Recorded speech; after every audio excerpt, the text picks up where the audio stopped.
Santo kanina. Pinagkakalat ng chismosan si Raquel. Totoo ba? Ipaliwanag mo sa akin dahil nagkukuluhan ako. Ikwento mo sa akin. Totoo ba? Totoo ba ang ginahasa ka ni Victor Soto? Dumilim ang paligid.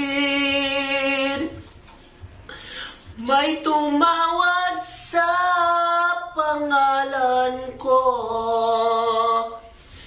Pinsang palapa. Tinanong kung okay lang ako, sabay abot ng baso, may naghihintay. Ako si Pepsi Paloma, ginahasa sa sobrang sarap.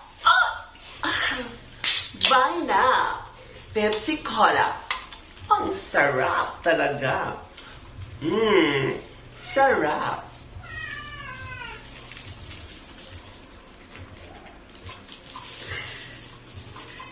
Pepsi Cola by Robinson Supermarket. Buy now. Akin naman yung Pepsi mo nang mabigyan ko naman ng hustisya.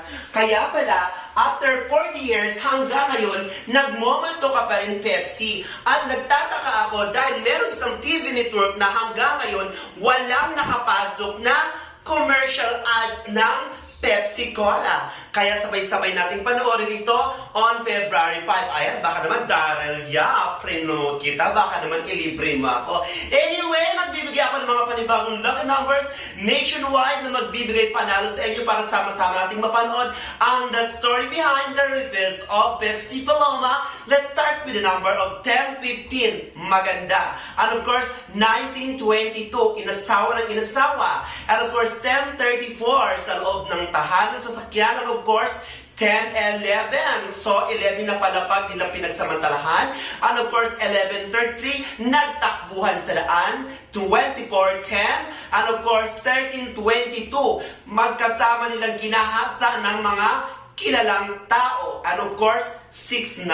Kaya nyo pang hinintay nyo guys, sabay-sabay tayo mag Pepsi Cola. Sarap, Pepsi, baka naman. Bye, subscribe.